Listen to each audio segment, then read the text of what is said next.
ফুলকপির আবারও একটা দুর্দান্ত স্বাদের রেসিপি নিয়ে চলে এসেছি। নমস্কার বন্ধুরা, ঘরোয়া রান্না বাই চৈতালিতে সবাইকে স্বাগত জানাই। দেখুন, বেশ বড় সাইজের একটা ফুলকপি নিয়ে এসেছি। পুরো ফুলকপিটা আমি ব্যবহার করব না, যতটুকু লাগবে ততটুকুই ব্যবহার করব। ডাঁটার পোর্শনটা আমি কেটে দিয়ে যেটুকু আমার লাগবে আমি ফুলগুলো কেটে নিচ্ছি। ফুলগুলো কেটে নিয়ে তারপরে আমি ফুলগুলো তো একটু বড় বড়ই আছে, এগুলো আমি অর্ধেক অর্ধেক করে নেব।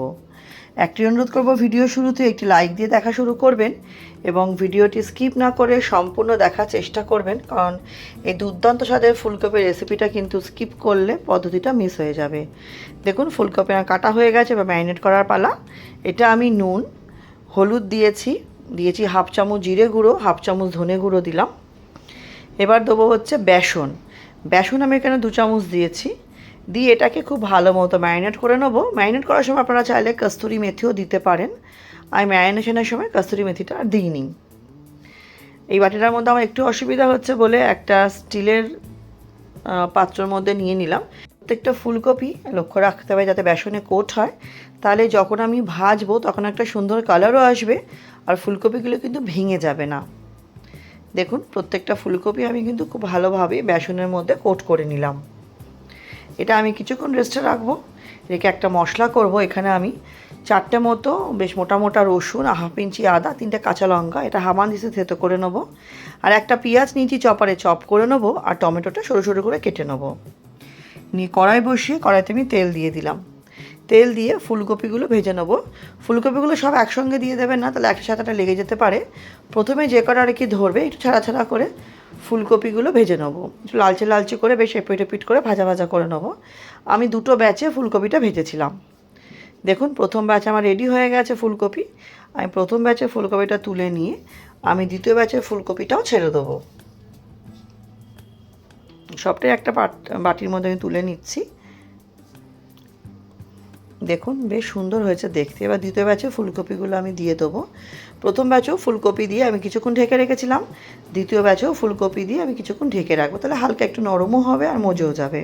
ঢেকে রেখেছিলাম, তারপরে ফুলকপিগুলো দেখে নিচ্ছি একবার।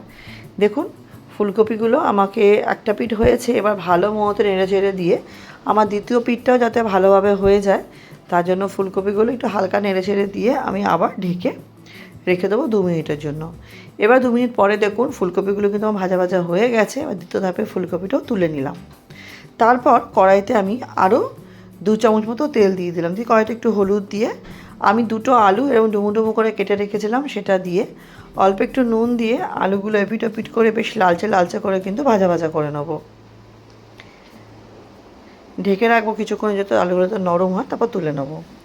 তারপর কড়াইতে দেখুন আমি আরও 2 চামচ তেল দিলাম। দিয়ে এবার ফোড়ন দেবো হচ্ছে গোটা গরম মশলা, এলাচ, লবঙ্গ, দারচিনি। দিয়ে দেবো হচ্ছে একটা শুকনো লঙ্কা, মাঝখানে একটু ফাটিয়ে নিয়েছিলাম, 2টো তেজপাতা দেবো। আর দেবো খুব অল্প একটু জয়িত্রী, যদি জয়িত্রী ঘরে থাকে অবশ্যই দেবেন, না থাকলে স্কিপ করে যাবেন। আর দেবো হাফ চামচ সাদা জিরে। জয়িত্রী দেওয়াতে খুব সুন্দর একটা সেন্ট আসে রান্নাটাতে। দিয়ে ফোড়নটা বেশ ভালো করে ভাজা ভাজা করে নিয়ে যে পেঁয়াজটা আমি চপারে চপ করে রেখেছিলাম সেই পেঁয়াজটা আমি দিয়ে দিলাম।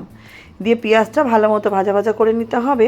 বেশি যাতে পোড়া পোড়া হয়ে না যায় সেদিকে লক্ষ্য রাখতে হবে। হালকা কালার চেঞ্জ হওয়া অবধি পেঁয়াজটা কিন্তু আমাকে ভাজা ভাজা করে নিতে হবে।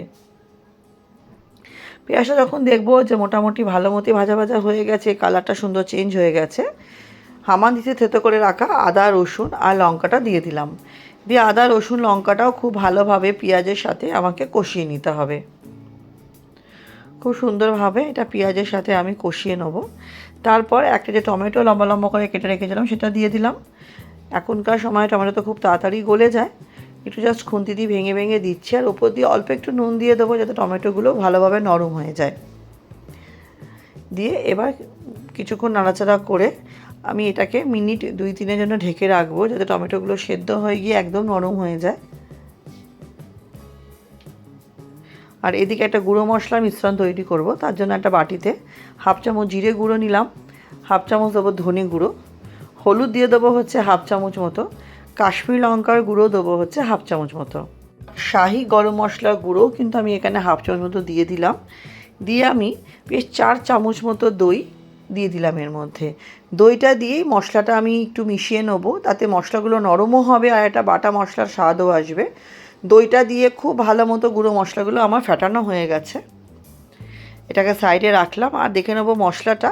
কড়াই ঢাকনাটা খুলে দেখুন আমার টমেটোগুলো খুব ভালো মতো কিন্তু নরম হয়ে গেছে। খুন্তি দিয়ে একটু নাড়ি একটু জাস্ট টাচ করলেই টমেটোগুলো কিন্তু আমার ভেঙে যাচ্ছে। এবার খুব ভালো মতো এই মশলাটা কিন্তু আমাকে নাড়িয়ে চাড়িয়ে কষিয়ে নিতে হবে।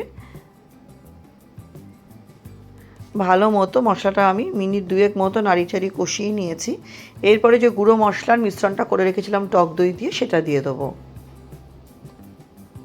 সেটা দিয়ে এই মিশ্রণের সাথেও কিন্তু পেঁয়াজ আদা রসুন ভালো মতো আমাকে কষিয়ে নিতে হবে।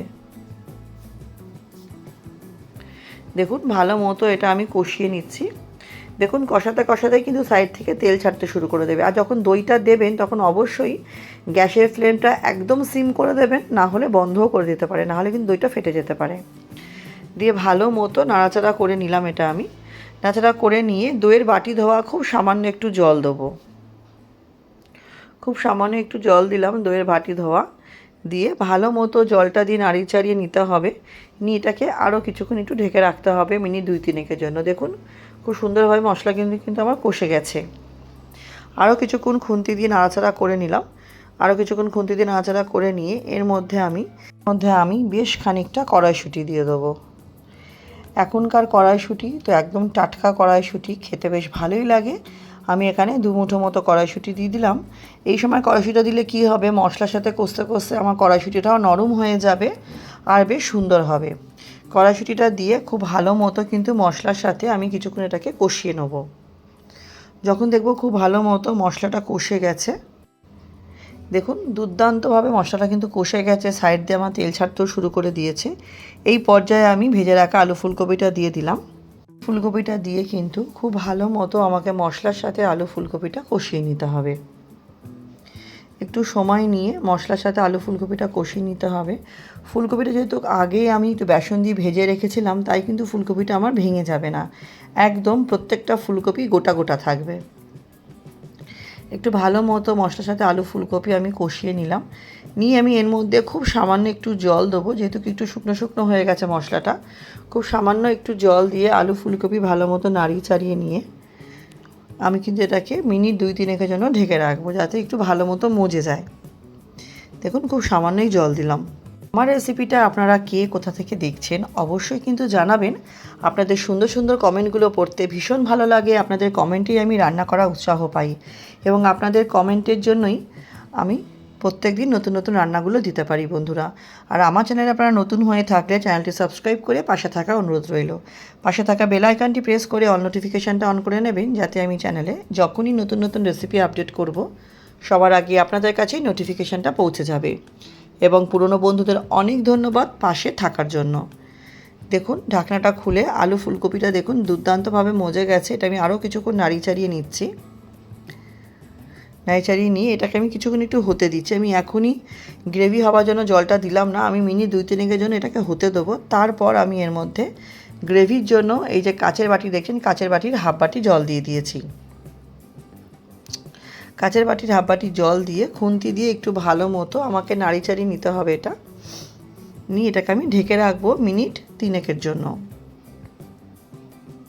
দেখুন কত সুন্দরভাবে কালার চলে এসে এটা ফুটতেও শুরু করে দিয়েছে, দুর্দান্ত লাগছে দেখতে। এই সময় দিয়ে দিলাম বেশ খানিকটা কস্তুরি মেথি। বন্ধুরা একটা রিকোয়েস্ট করব, যদি ঘরে কস্তুরি মেথি থাকে অবশ্যই করে দেওয়ার চেষ্টা করবেন। ফুলকপির এই রেসিপিটায় কিন্তু কস্তুরি মেথি না দিলে ফুলকপিটা অতটা খেতে ভালো হবে না। কস্তুরি মেথি দিলেই কিন্তু এটা দুর্দান্ত লাগে খেতে। কস্তুরি মেথিটা দিয়েও আমি ভালো মতো একটু মিশিয়ে নিলাম ঝোলের সাথে। কস্তুরি মেথি গন্ধটা বেশ আমার ভালো লাগে। এবার দিয়ে দেবো হচ্ছে আমি এখানে বেশ খানিকটা ঘিটা দিয়ে ঘিটা আমাকে মিশিয়ে নিতে হবে ঝোলের মধ্যে। দিয়ে ভালো মতো ফুটেই গেলে লাস্টে আমি অল্প একটু ধনেপাতা দিয়ে গার্নিশিং করলেই আমার রেডি হয়ে যাবে। কিছুক্ষণ স্ট্যান্ডিং টাইমে রেখে দেবো মিনিট 5 মতো। গরম গরম পরিবেশন করব ধোয়া ওটা ভাতের সাথে। বন্ধুরা রেসিপিটা তো আমার আজকের মতো কমপ্লিট হয়ে গেছে। আমার সাথে ভিডিওটি শেষ অবধি ধৈর্য ধরে দেখার জন্য আপনাদের সবাইকে অসংখ্য ধন্যবাদ। আজকের মতো এখানেই শেষ করছি, নেক্সট দিন আবার আসবো। সবাই ভালো থাকবেন।